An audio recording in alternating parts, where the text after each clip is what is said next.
Welcome to the 2023 SUS CP Conference, the Edge of Opportunity podcast from St. John's, Newfoundland and Labrador.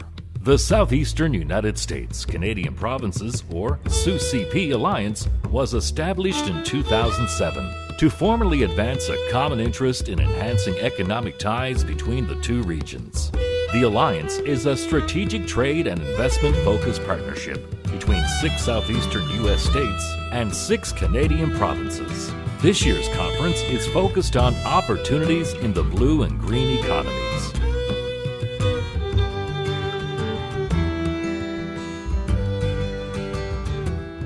And welcome back to the SUS CP 2023 podcast here on Gale Force Winds. I'm Alan Dale. With me as always, my good buddy Jerry Crew, and I can tell you there is a lot of conversations happening right here at SUS CP. Southeastern United States, Canadian provinces, everybody looking for ways to do work together. Got another guest on the show right now. Harrison, why don't you go ahead and tell us who you are and what it is that you do? Yeah, awesome. Thanks so much. So my name's Harrison Olajos.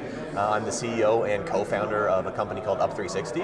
And in Up360, we use virtual reality for workforce development, education, and training.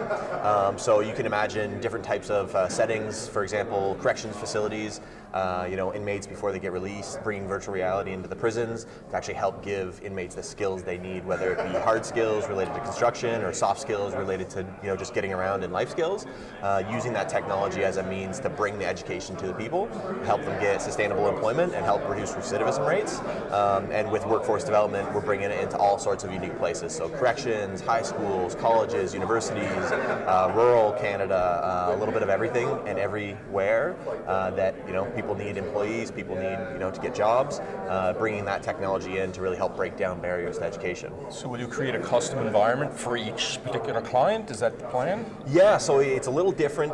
We do a lot of trades-related training and trades-related education. So typically we'll work with colleges and industry to build a product for a specific sector, say a virtual reality welding simulator. Okay. Once that is built, it becomes reshareable and becomes sellable pretty much everywhere where there's need for welders. So we'll be very sector-specific products, a lot of construction, welding, electricians, general safety training, things like that. And then as we build that catalog up, we're able to bring it into other settings for a little bit more cost-effectiveness. So bringing it into high schools, bringing it into rural Canada. Pretty much all people need is just the equipment and the software, and you can bring them millions and millions of dollars worth of training facilities and access to things they wouldn't really be able to get on the day-to-day. So Harrison, describe to me the trajectory of training. So I'm assuming, let's just stick on the welding theme for a moment, right? The virtual reality, you give them those muscle memory skills, you show them how to do it through VR. At what point do they put their hands on tools? Yeah, so the VR, gets weaved into that education process, but it's not the end-all be-all. So typically what we do with our partners is we bring it in, for the first, call it 50% of curriculum. We're, reducing the amount of actual in-lab time or materials needed to do the training, bringing everybody up to that baseline by using virtual reality as a means to let them, train on their own time at their own pace. And then once everybody gets to that, baseline of understanding and education, then they go into the lab for that final step, and then the instructors can really focus on that personalized education and not having to, pull time away to teach people the basics. Right, and it's so vital, right, that you're taking away all of that kind of that initial phase, that challenging bit, getting everybody to a baseline. Exactly. And then you've got that very personalized training with each individual student. Everybody's learning differently, everybody's learning at different paces. They need that personalization, and if you're helping giving a baseline before exactly. that, 100%, right? Any industry specifically that you really focus on? You mentioned corrections a few times. Any industries? Yeah, so really it's driven by where the labor market demands are, and right now infrastructure is huge. There's a ton of need for people getting into the skilled trades, so we see a lot of carpentry training, a lot of electrical, a lot of welding, we're getting into plumbing, but then there's also a lot of needs in really specific niche industries within infrastructure development. So we do a lot of really cool collaborations around power engineering training for all the different colleges that are teaching that course. It's not a big enough course that they can justify building out multi-million-dollar labs in every college. So they use this VR again as a means to reduce that cost burden of the real equipment content, so that they can still offer that training even at a small college, like Holland College out in Atlantic Canada. So we're looking at, again, very sector specific, but a lot of things related to infrastructure, and most industries right now are in desperate need of people. So using the technology to break down the barriers and let them tap into different populations that might not have been, candidates for that sector in the past. So corrections, people with disabilities, and now even in high schools, learning disabilities are so common.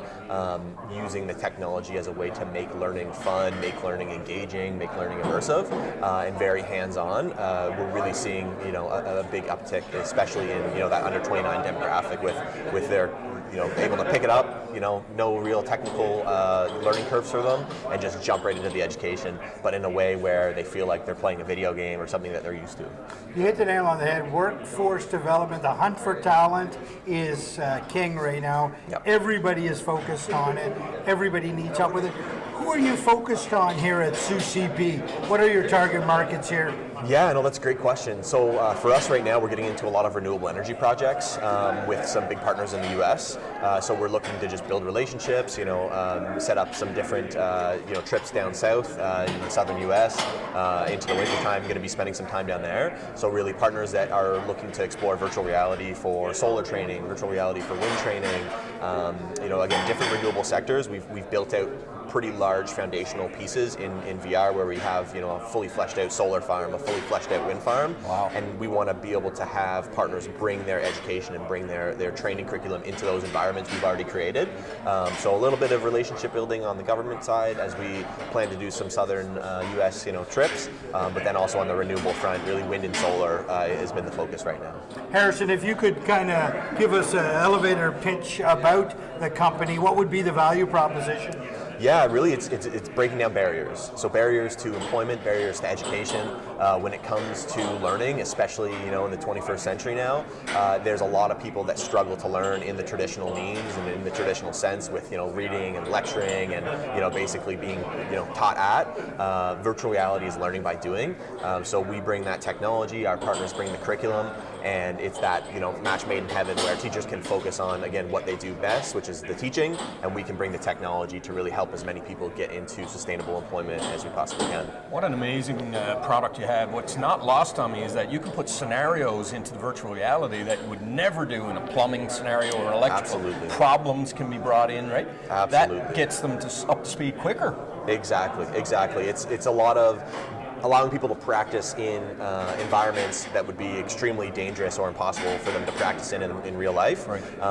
Letting them make the mistakes in VR, so when they finally get into the lab, they're more competent. They're not going to make those mistakes that could cost somebody a finger if you use a power tool incorrectly. So Harrison, sorry, Alan, you're a young man. You seem very excited about this business. How long has this been in your head? Yeah, so I started the company back in 2016, 2017 with my co-founder Matthew Mazza. He was coming at it from the gaming side.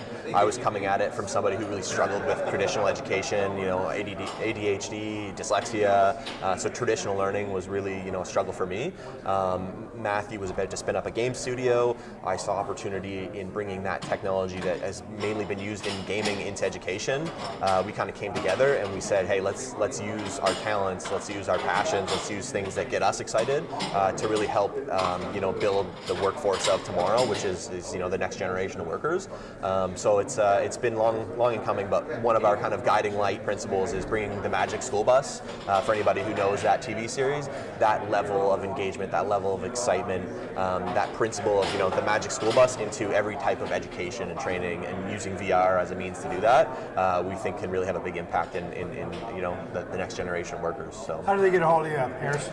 Yeah, so they can send me an email, harrison@up360.co, or reach out to me. Our website is up360.co, and they can see what we do and send us a note. And we're always looking for passionate partners that are subject matter experts in very specific areas. If they're afraid of the technology, that's why they come to us. And again, it's those matches where passionate teachers, passionate experts in very specific fields, we bring the technology, you bring the curriculum, and together we can build some products that can really help build the next generation of workers. So, what a fantastic interview. Thank you. Thanks very much, Harrison. Keep doing what you're doing, Harrison. Thanks so much. Yeah, my pleasure.